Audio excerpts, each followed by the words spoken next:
Carta de Paulo aos Romanos, capítulo 6, e faremos a leitura do verso 19 até o verso 23. Falo como homem por causa da fraqueza da vossa carne. Assim como oferecestes os vossos membros para a escravidão da impureza e da maldade para a maldade, assim oferecei agora os vossos membros para servirem à justiça para a santificação. Porque quando eres escravos do pecado, estáveis isentos em relação à justiça. Naquele tempo, que resultados colhestes? Somente as coisas de que agora vos envergonhais, porque o fim delas é morte. Agora, porém, libertados do pecado, transformados em servos de Deus, tendes o vosso fruto para a santificação e, por fim, a vida eterna. Porque o salário do pecado é a morte, mas o dom gratuito de Deus é a vida eterna em Cristo Jesus, nosso Senhor. Nós pedimos, ó Deus, que Tu nos encaminhes na compreensão da Tua palavra, que Tu abras os olhos do nosso entendimento, que Tu inclines o nosso coração a obedecer-Te. Eu quero orar, Senhor, que Tua palavra nessa noite seja usada para conforto e edificação do Teu povo, para encorajamento a viver em santidade e também para despertamento e conversão de pessoas que aqui se encontram nessa noite e que ainda estão sob a escravidão do pecado. Pedimos que Tua palavra seja usada por Ti, na libertação dessas pessoas e no crescimento do Teu povo, para a Tua glória e para a nossa alegria. Em nome de Jesus. Amém. Queridos, nós estamos no capítulo 6 da Carta aos Romanos, terminando o capítulo nessa noite. Esse capítulo, como vocês se recordam, é aquele onde Paulo faz uma exposição da maneira pela qual Deus nos liberta do pecado para que possamos servir a Ele. Na primeira parte da carta, Paulo havia explicado o estado de perdição em que toda a humanidade se encontra. Primeiro os gentios, capítulo 1 fala a respeito disso. Depois os judeus, capítulo 2 fala sobre isso. E depois ambos, metade do capítulo 3. Paulo termina dizendo que Deus encerrou a humanidade toda debaixo da lei para que a condenação e a justiça de Deus ficassem evidentes a todos e os motivos pelos quais Deus então os condena. Depois da metade do capítulo 3 até o capítulo 5, Paulo explicou de que maneira judeus e gentios são justificados gratuitamente mediante a fé em Jesus Cristo. E terminado esse capítulo, Paulo, no 6, inicia uma nova fase, uma nova etapa da carta, em que ele mostra de que maneira aquelas pessoas que eram perdidas, foram justificadas pela fé em Cristo Jesus, agora devem viver de maneira agradável a Deus. E o capítulo 6 fala de como nós somos livres do pecado. O 7, que nós vamos começar a semana que vem, fala de como somos livres da lei. E o capítulo 8 fala de como nós devemos e podemos andar no Espírito Santo. Todos esses 3 pontos têm a ver com a vida cristã aqui nesse mundo, com a vida prática, com a santificação. Mas aqui no capítulo 6, o tema é libertação do poder do pecado aqui nesse mundo. Na primeira parte do capítulo, como vocês se recordam, Paulo falou de que nós estávamos unidos a Cristo na sua morte e na ressurreição. E é com base nisso que devemos tomar conhecimento dessa verdade, nos considerar como mortos e nos oferecer a Deus para viver uma vida nova, uma vida santa em contraste com a vida anterior. Na segunda parte, que nós vimos na mensagem anterior, que vai do verso 15 até o verso 18, Paulo mostrou como Deus, mediante o Evangelho, que é um molde, uma forma, Ele moldou o nosso coração de maneira que, libertos do pecado, nós podemos agora andar em novidade de vida. O Evangelho, como doutrina, ele é o meio pelo qual Deus opera essa libertação, nos livrando do domínio do pecado e nos fazendo servo deles. E aqui no trecho que eu acabei de ler, que nós vamos considerar nessa noite, Paulo faz um apelo para que os cristãos que o ouvem se entreguem a Deus, se consagrem a Deus, ou usando os termos que Paulo usa aqui, se ofereçam a Deus para viver uma vida completamente consagrada a Ele. Então, é isso que é a passagem que nós acabamos de ler.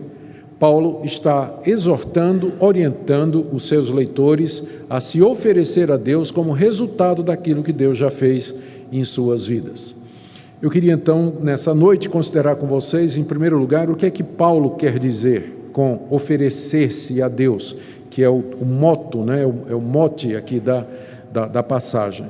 E segundo, eu queria explorar 4 aspectos desse mandamento que ele coloca aqui, de que nós nos ofereçamos a Deus. O objetivo é encorajar vocês, é orientar vocês, instruir vocês de que maneira, ou, em termos práticos, nós podemos no dia a dia nos oferecer a Deus como nos é ordenado aqui. Então vamos começar tentando entender o que é que significa essa expressão que aparece, por exemplo, no verso 19, oferecei-vos a Deus, e que é a repetição do que ele tinha dito antes no capítulo 6, verso 13, não ofereçais os membros vossos ao pecado, mas oferecei-vos a Deus. O que é que significa isso, nos oferecer a Deus? Essa palavra, esse verbo na língua original é bastante sugestivo. A palavra significa literalmente colocar-se diante de alguém, ao alcance da mão daquela pessoa, e assim ficar inteiramente à disposição daquela pessoa para que aquela pessoa faça o uso que achar conveniente. Oferecer-se a Deus, então, é você se colocar diante de Deus, ao alcance da mão de Deus, e dizer assim: aqui estou, toma-me e usa-me conforme tu desejas. Por isso que oferecer aqui, oferecer-se a Deus, pode ser substituído por entregar-se a Deus, apresentar-se a Deus. Essa é a ideia principal, ou seja, de que você se coloca diante de Deus, você se torna disponível diante de Deus a uma distância em que Deus pode colocar a mão sobre você e Ele possa então usar você como Ele deseja. É isso o significado de oferecer-se a Deus. Quando Paulo usa esse verbo aqui na carta aos Romanos, geralmente ele faz em 2 sentidos. O primeiro aparece aqui no capítulo 6, verso 13, quando ele diz: oferecei os vossos membros a Deus. O que é que isso significa? Quando Paulo fala membros, ele está se referindo àquelas partes que constituem o nosso ser, aquilo que nós somos. Isso inclui os membros físicos, braço, olho, perna, tudo o que nós somos, mas também as nossas faculdades, meu pensamento, minha consciência, minha decisão, minha vontade, meu ser, tudo aquilo que eu sou. Então, quando ele fala, oferecei os vossos membros, ele quer dizer, ofereçam-se integralmente a Deus com aquilo que você é e aquilo que você tem, porque, por extensão, isso significa também as minhas posses, os meus bens, aquilo que eu tenho e que me pertence. Então, ao dizer, oferecei os vossos membros a Deus, Paulo está dizendo, coloque-se com tudo que você é, com tudo que você tem, a uma distância tão próxima de Deus, que Deus pode colocar a mão e usar do jeito que Ele quiser.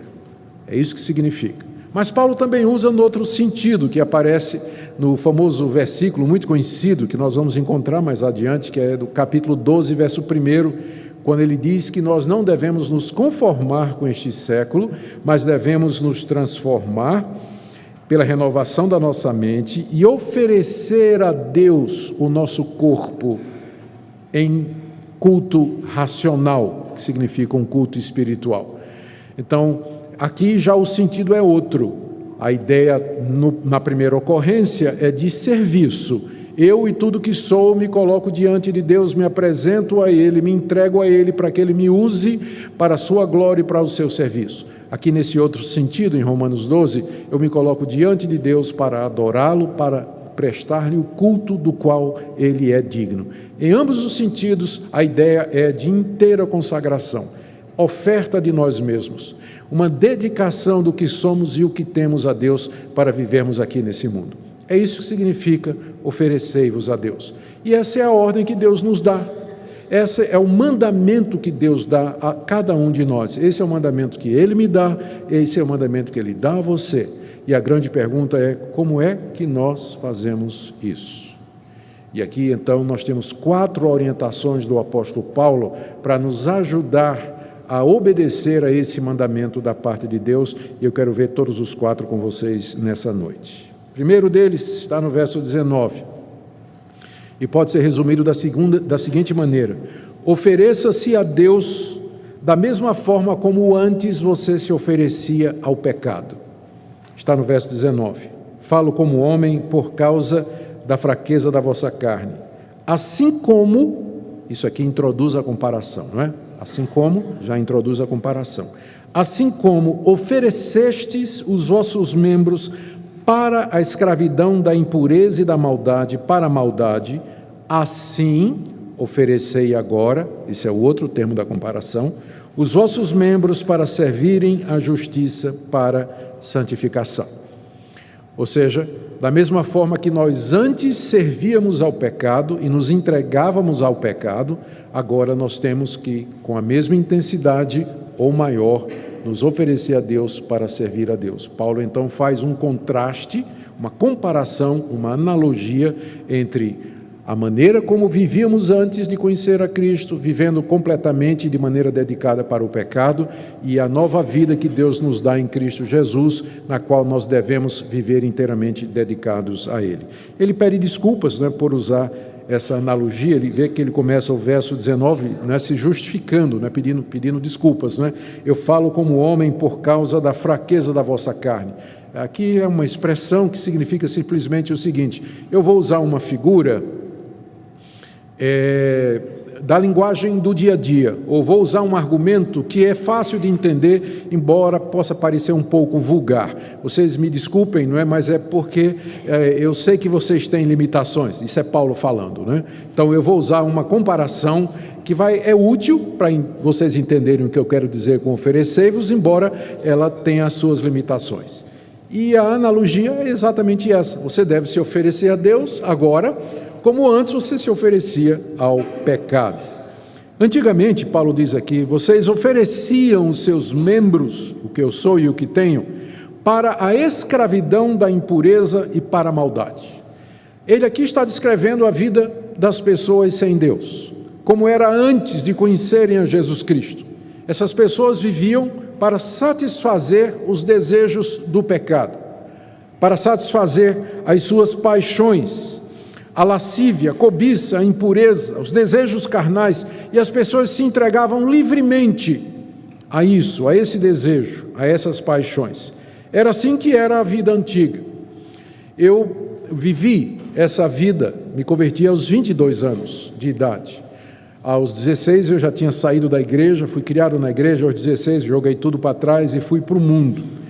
E eu me lembro, olhando para aqueles dias, como essa descrição aqui é uma descrição exata do que aconteceu comigo, e eu tenho certeza que é uma descrição exata para quem já viveu como servo do pecado antes de conhecer a Jesus Cristo.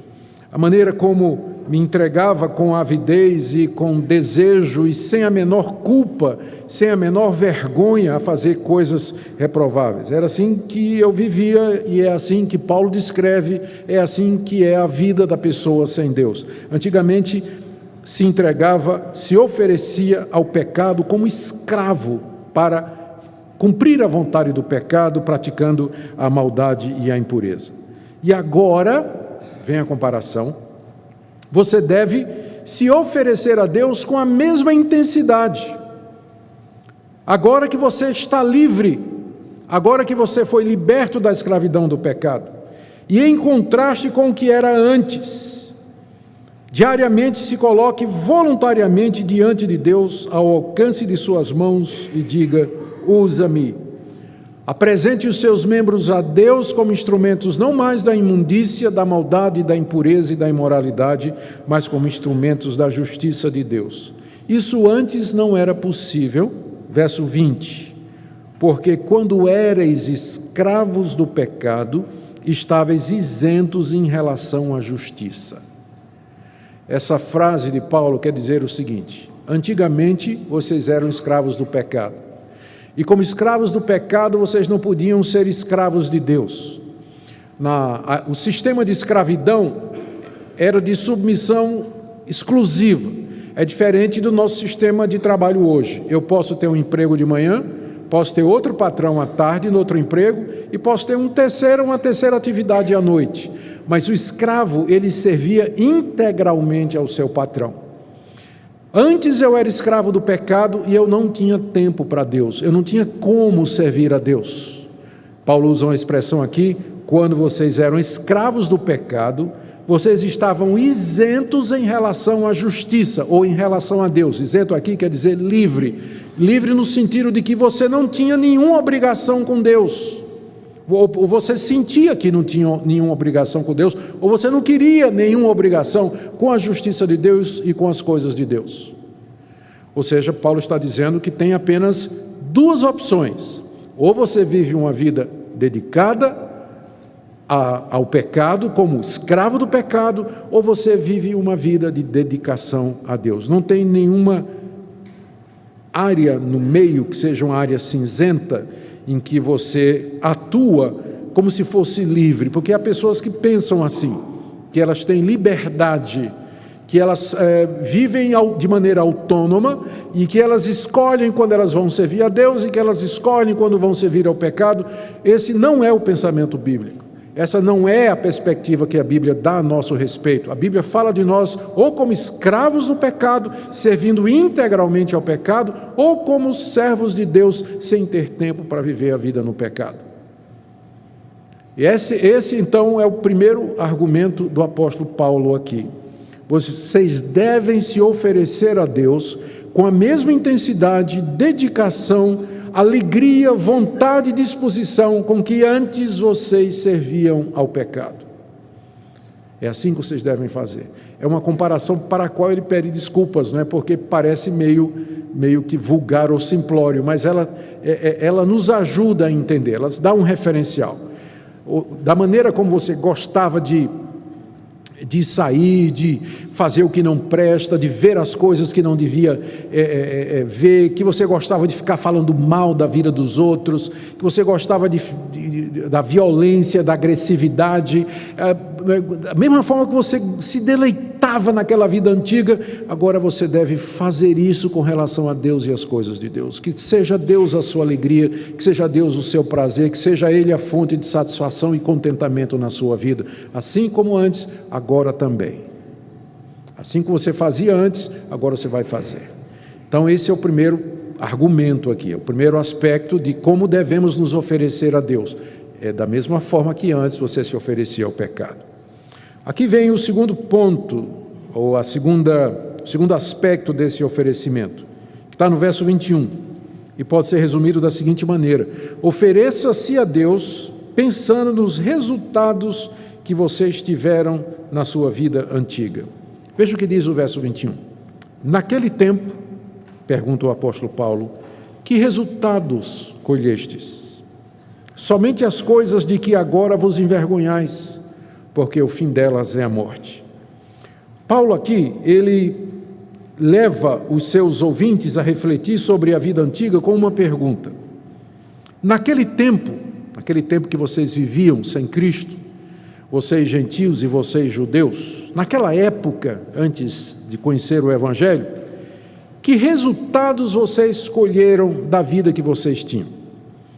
Paulo já tinha dado uma descrição dessa vida, e eu quero rememorar agora com vocês, relembrar com vocês. No capítulo 1, no verso 24, Paulo havia se referido à vida no mundo sem Deus como sendo uma vida de imundícia, uma vida de concupiscência.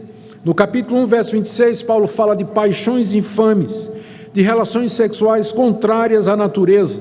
E no capítulo 1, de 28 a 32, ele dá uma lista, olha a lista: cheios de toda injustiça, malícia, avareza, maldade, possuídos de inveja, homicídio, contenda, dolo, malignidade, sendo difamadores, caluniadores, aborrecidos de Deus, insolentes, soberbos, presunçosos, inventores de males, desobedientes aos pais, insensatos, pérfidos, sem afeição natural e sem misericórdia.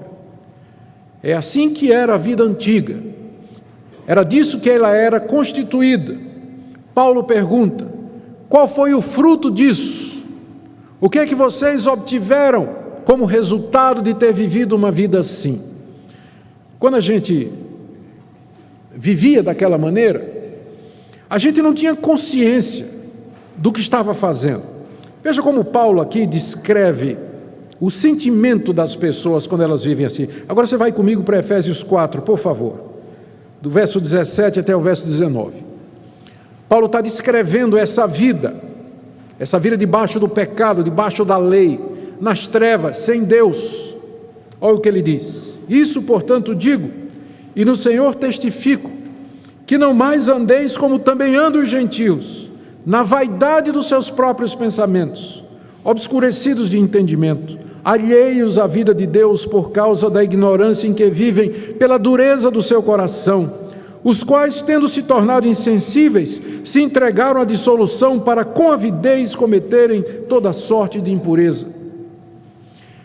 Era assim, e é assim, que as pessoas se sentem quando elas estão praticando essas coisas. Paulo diz aqui: são obscurecidas do entendimento, alheias à vida de Deus, vivem uma vida de ignorância, e com toda avidez elas se lançam para praticar toda sorte de impureza e de imoralidade. É assim que eu vivi, é assim que muitos de vocês viveram, e é assim que talvez alguns de vocês vivam. Quando a gente está no mundo, a gente não tem consciência. Eu não tinha a menor vergonha de fazer as coisas que eu fazia. Na verdade, eu até me vangloriava, sentava com os meus amigos na mesa do bar para contar as aventuras de todo tipo, para falar mal dos outros, e fazíamos isso de boca cheia, achava que era natural, a boca cheia de palavrões, piadas indecentes, atos piores ainda, e achava aquilo maravilhoso, passar a noite com os amigos, ou sair para uma noitada, ou para algum tipo de aventura sexual, e achava isso a coisa mais natural do mundo, e a consciência não apertava nada, achava que não tinha satisfação que dar a ninguém.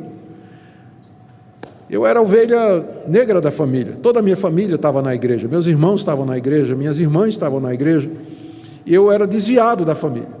E aí os pastores da igreja viviam atrás de Augustos. Quem conseguisse converter Augustos tinha um grande troféu, grande galardão nos céus. E os pastores me abordavam, e sempre a conversa deles era essa, e que é a abordagem que às vezes nós fazemos para os incrédulos, e que não é a abordagem mais certa. Eles chegavam para mim e diziam assim: Augusto, eu sei que você não é feliz. Eu dava risada. Mas como assim eu não sou feliz? Eu sou felicíssimo, eu gosto da vida que eu estou levando, eu gosto da baderna que eu faço, gosto dos meus amigos, gosto da cachaça, gosto da farra, gosto da maneira como eu vivo e faço as coisas, sem dever nada a ninguém. Era esse o meu sentimento. Mas hoje, eu olho para trás, o que eu sinto é outra coisa. O que eu sinto é o que Paulo diz aqui: naquele tempo, que resultado colhestes? Se você me perguntasse, quando eu estava naquela época, eu diria muitos. Coisa boa, alegria, satisfação. Mas agora, a resposta é essa: somente as coisas de que agora vos envergonhais. Hoje eu tenho conhecimento de mim mesmo. Hoje eu sei que eu sou um pecador e eu sei por que eu fiz aquelas coisas. Hoje eu tenho consciência da seriedade do pecado e do preço que ele cobra. Hoje eu conheço a Deus e conheço a sua santidade e a sua justiça. Hoje eu conheço a Jesus Cristo e o que ele fez na cruz por mim, como ele ali sangrou e morreu pelos meus pecados. Hoje eu tenho consciência da realidade das penas eternas, do castigo eterno, do inferno que é por impenitente. Hoje eu tenho consciência da vida eterna, do novo céu e da nova terra que Deus preparou para todo pecador que se arrepende. Por isso, eu só posso olhar para o meu passado agora com vergonha. Essa é a razão, talvez, porque a gente não dá muito espaço nas nossas igrejas reformadas para o tal do testemunho. Acontece que, às vezes, um cara que era traficante de drogas, era criminoso, né? Ele se converte, tem uma conversão dramática, e o pessoal logo chama ele à frente para dar um testemunho. E a maneira como ele fala do passado dele, né? Ele parece ter orgulho de ter vivido daquela maneira. Parece ter orgulho, né? Alegrado, ele conta os feitos antigos como se fosse alguma coisa das quais ele intimamente se vangloria disso. Quando, na verdade, a gente devia lembrar do nosso passado somente com esse sentimento: vergonha. Era o que eu era o que eu fiz. Eu fui uma vergonha diante de Deus, diante dos homens, diante das pessoas e diante de mim mesmo. É assim que eu tenho que olhar para trás. E porque eu olho para trás assim, é que eu agora posso me oferecer a Deus, porque eu não quero voltar a ser o que eu era. Eu não quero mais fazer aquelas coisas que eu fiz, coisas que o fruto, diz Paulo aqui no final do verso 21, o fim delas é morte. Hoje eu sei disso. Quando eu digo que esse é o sentimento que nós temos de ter com relação ao nosso passado, eu não estou aqui sugerindo que o crente verdadeiro ele deve viver com remorso ou carregando um sentimento de culpa por coisas que ele fez no passado. De vez em quando eu encontro pessoas assim que tiveram uma vida pregressa na imoralidade ou no crime ou em algum tipo de relacionamento em que a pessoa cometeu muitos erros. Ela conheceu a verdade, conheceu a Cristo, pediu perdão, se converteu, foi perdoada, mas ainda fica carregando aquele remorso, aquela carga. Não é isso que está sendo dito aqui. Na verdade, se confessarmos os nossos pecados, Ele é fiel e justo para nos perdoar os pecados e nos purificar de toda injustiça. E se alguém está em Cristo, ele é uma nova criatura. As coisas velhas passaram, eis que tudo se fez novo. E nós podemos ter a alegria da nossa salvação, independente de quão horrível e vergonhoso o nosso passado foi. Eu não estou dizendo que a gente deve viver carregando a culpa. Se você vive carregando culpa e remorso pelo seu passado, não há nada de evangélico nisso. Na verdade, está faltando evangelho, porque nós temos que aceitar o perdão de Deus, que Ele nos dá completamente. Mas eu estou dizendo que nós devemos olhar para trás, e quando olharmos da nossa perspectiva atual, o que nós devemos sentir é somente isso: vergonha, pelo que eu fui, pelo que eu fiz, pelo mal que eu causei, pelo mau testemunho que eu dei, como eu ofendi a Deus. Por isso, eu não quero mais voltar a ser o que eu era. Eu não quero mais fazer estas coisas, porque eu sei que o fim delas é a morte. Por isso, oferecei-vos a Deus, pensando na vida antiga e no resultado dela. Terceiro ponto da passagem está no verso 22. E pode ser resumido assim: oferecei-vos a Deus, ou ofereçam-se a Deus, porque vocês agora podem fazer isso. Ofereçam-se a Deus, porque agora vocês podem fazer isso. Antes vocês não podiam. Antes de conhecer a Cristo, de serem convertidos pelo Evangelho, vocês não podiam. Mas agora vocês podem, por isso, oferecei-vos a Deus. Verso 22, agora, porém, libertados do pecado, transformados em servos de Deus, tendes o vosso fruto para a santificação e, por fim, a vida eterna. O que nós temos aqui é uma declaração do apóstolo Paulo daquilo que Deus fez por nós em Cristo Jesus. O agora, do verso 22, geralmente se refere à nova vida, à interferência de Deus na vida antiga, trazendo ressurreição, transformação. É o que a gente chama em teologia do agora escatológico, é o irrompimento da nova vida e da realidade do reino de Deus na nossa experiência e na nossa existência. Agora. O porém, agora, porém, estabelece o contraste com o que era antes. Antes, como vimos, nós éramos escravos do pecado, fazendo coisas vergonhosas que levavam à morte. Agora, porém, duas coisas: libertos do pecado, mediante a ação de Deus através de Cristo Jesus, e transformados em servos de Deus, e essa transformação é Deus que opera em nós pela sua graça. Vocês têm o fruto de vocês para a santificação e, por fim, a vida eterna. Paulo está dizendo àqueles cristãos o que Deus fez por eles como base para que eles se ofereçam a Deus. É mais ou menos isso.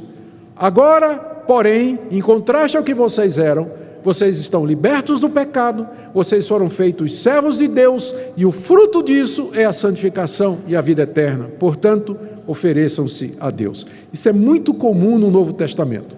Tipo assim, Paulo diz: vocês foram crucificados com Cristo. Foi o que Deus fez e que está no passado. Agora, crucifiquem a sua natureza presente. Vocês morreram com Cristo. Está no passado, é um ato realizado por Deus. Mas agora façam morrer a sua natureza pecaminosa. E aqui é o que a gente chama em teologia, os imperativos de Deus, as ordens de Deus na Bíblia, elas sempre estão embasadas em declarações do que Deus fez. Vou dar um exemplo que talvez seja o mais claro. Vamos lá para o Antigo Testamento, porque isso é verdade na Bíblia toda. Como é que começam os 10 mandamentos? Eu sou o Senhor teu Deus, que te tirei da terra do Egito. Portanto, primeiro, não terás outros deuses diante de mim. Segundo, não farás para ti imagem de escultura. Terceiro, não tomarás o nome do Senhor teu Deus em vão. Os 10 mandamentos são precedidos por uma declaração de que Deus havia liberto aquele povo. Era como se Deus dissesse assim: eu libertei vocês. Agora, com base nisso, aqui está como vocês devem viver. O imperativo, não faça isso, não faça isso, baseado no indicativo, eu tirei vocês da terra do Egito. É a mesma coisa no Novo Testamento. Deus nos diz: eu libertei você do pecado, perdoei os seus pecados, fiz de você meu filho, agora viva como meu filho, viva de maneira digna do que você é agora. Tem muitas religiões no mundo. Tem uma enciclopédia de religiões que é dessa grossura. Eu conheço ela em inglês, é coluna dupla, letra pequena. A quantidade de religiões que tem no mundo. Mas se você fizer uma pesquisa, não precisa ser muito extensa, sobre de que maneira as religiões dizem a forma como o homem pode se reconciliar com Deus e alcançar a Deus, você vai ver que no final, essas milhares de religiões, elas se reduzem a 2 tipos apenas. A grande maioria delas, a quase totalidade das religiões, vão dizer que para você chegar a Deus, para você se reconciliar com Deus, o movimento é de baixo para cima, você tem que fazer alguma coisa.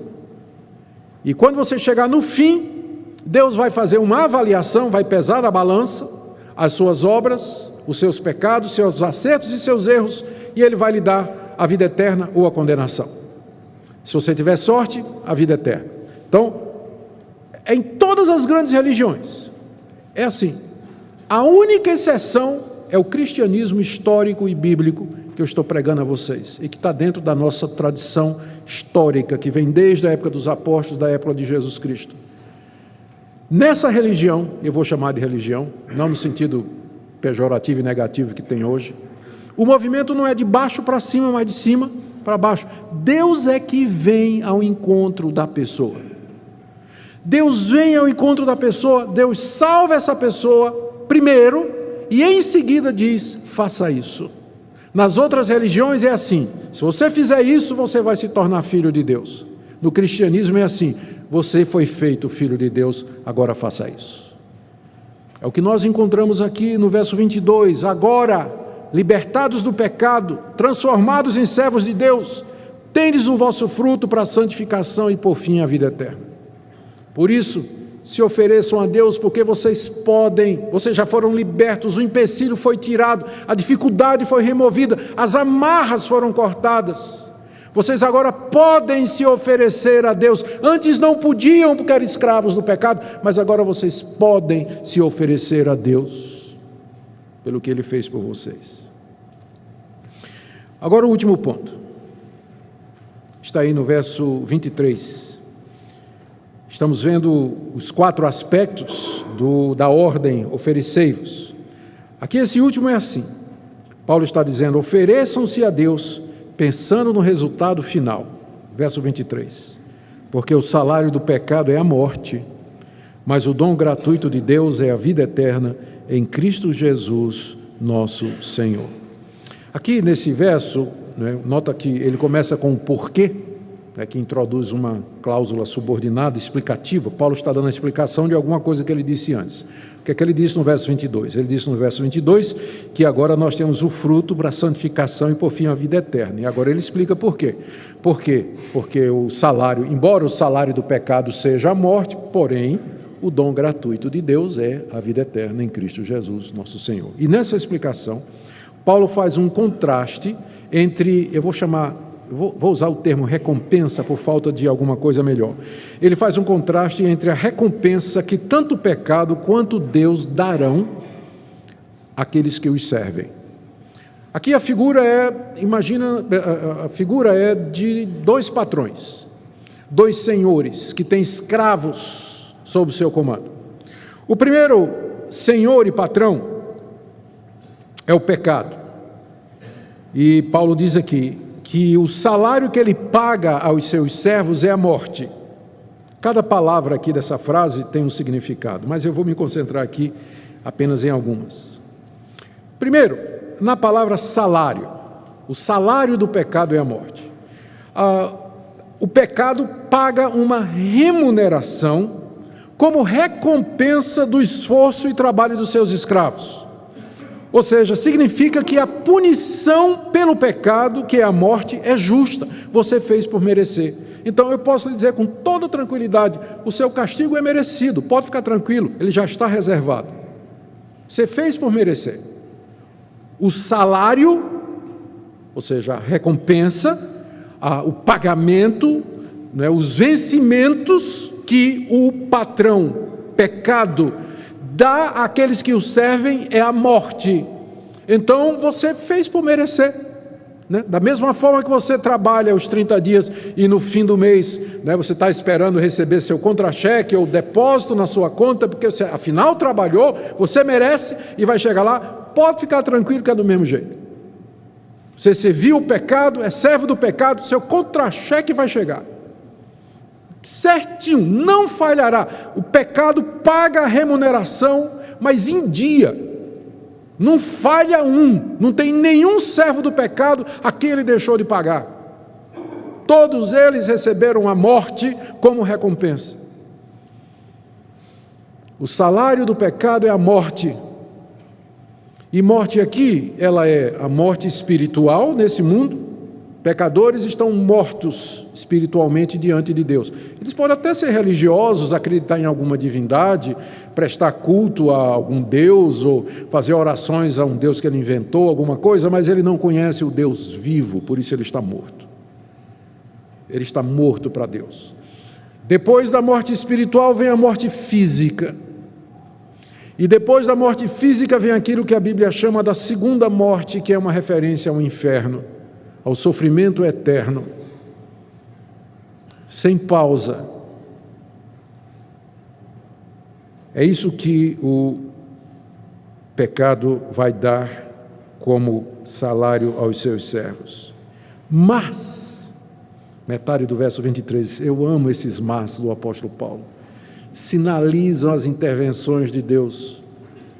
Mas, em contraste ao salário que o pecado paga, que é a morte, o dom gratuito de Deus é a vida eterna em Cristo Jesus, nosso Senhor.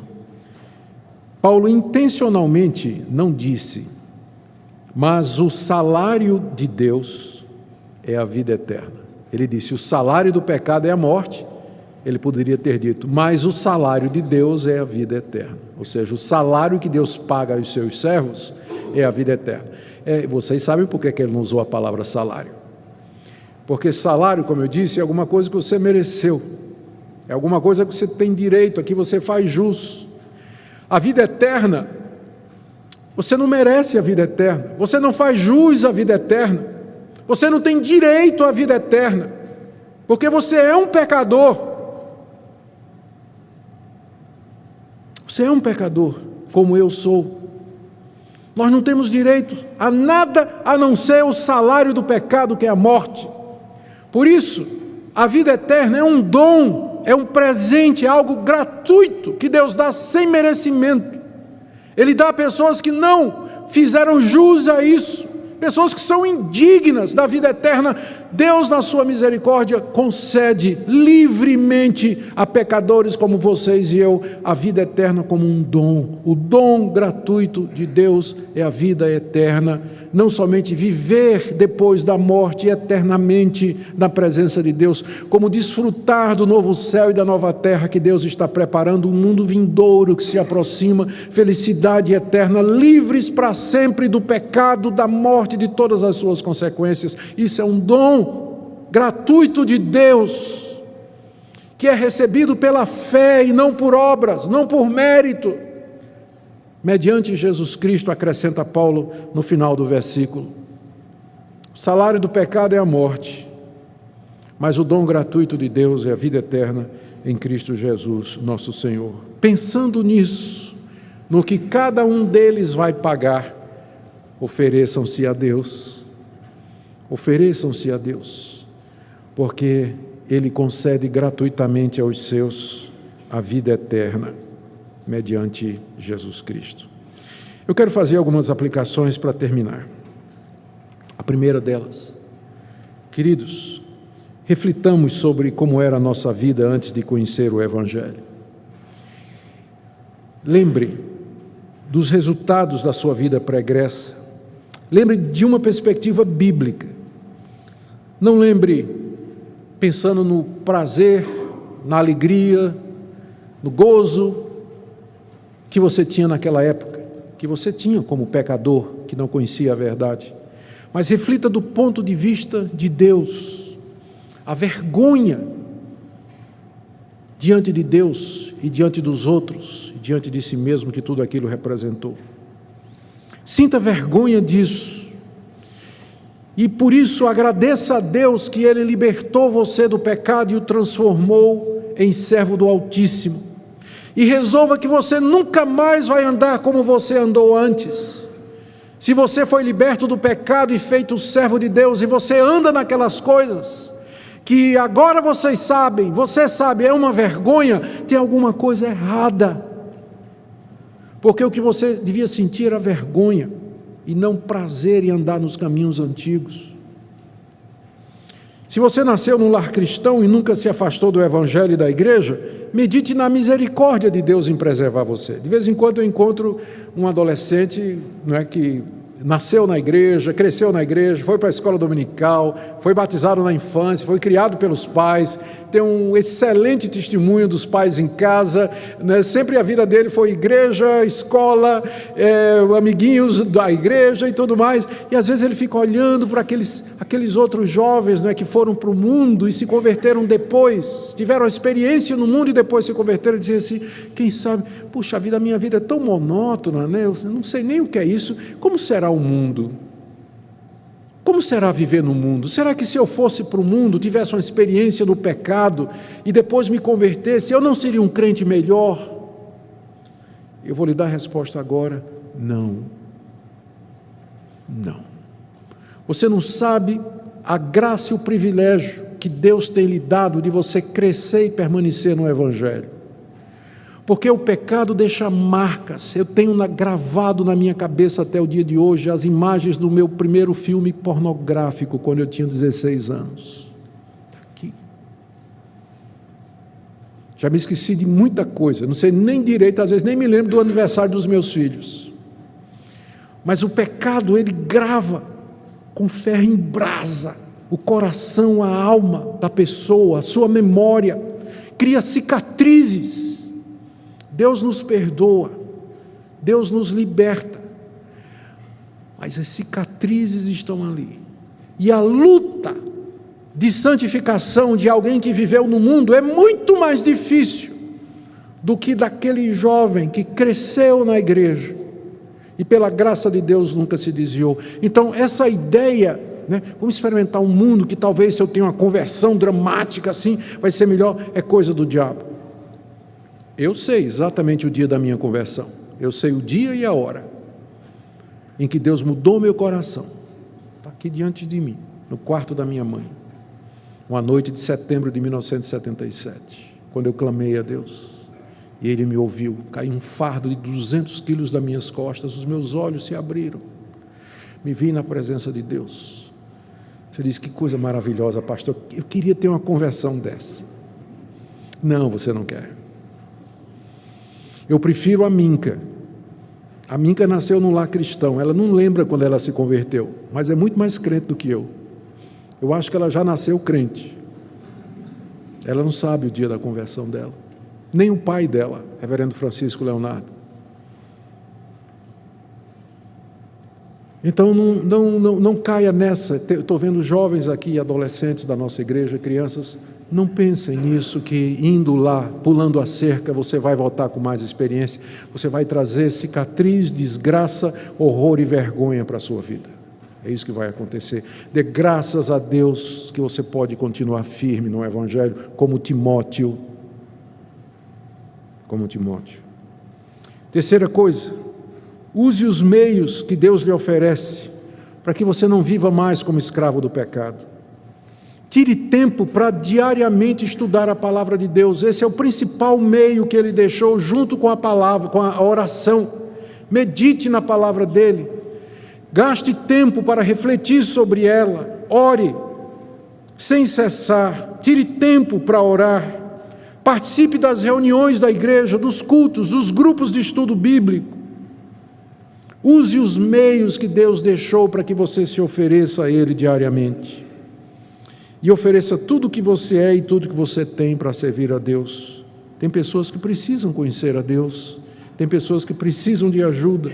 Há coisas a fazer no reino de Deus. Portanto, se coloque diante de Deus a uma distância de Deus suficiente que Ele possa colocar as mãos em cima de você e diga, Senhor, eis-me aqui, eu me apresento a Ti, eu me ofereço a Ti, eu me oferto a Ti com tudo que sou. Eu quero viver para a Tua glória, quero que minha vida seja toda consumida para a Tua glória, deixando para trás as coisas das quais agora eu me envergonho. E por último, queridos, hoje à noite, coloco a morte e a vida diante de vocês. Escolham. Morte, se vocês quiserem continuar no caminho do pecado, no caminho da desobediência, da incredulidade e da teimosia. O salário é certo. Vida, se arrependidos, crentes em Cristo, oferecem-se a Deus, dele recebendo gratuitamente o dom da vida eterna. Oremos. Ó Deus, te damos graças por tão grande misericórdia que salva pecadores do mais profundo do abismo. Te damos graças pela misericórdia que preserva filhos de pecadores, fazendo-os andar no caminho do Evangelho desde cedo. Te damos graças, ó Deus, porque pelo Evangelho o Senhor nos liberta, perdoa. Eu quero interceder nessa noite pelos que aqui se encontram e que são escravos das paixões, da maldade, da impureza, da imoralidade, da mágoa, do ódio, da inveja, da raiva.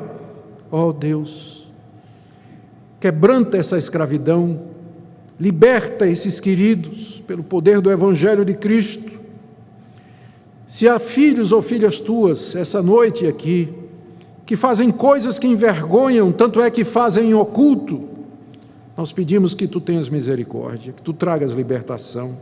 Levanta para Ti um povo santo, um povo que anda humildemente, com alegria, com singeleza de coração, um povo compassivo, perdoador, que ama.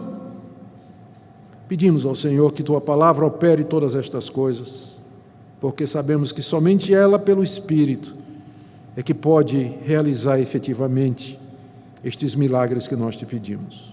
Bendito seja o Teu nome por essa noite. Em nome de Jesus. Amém.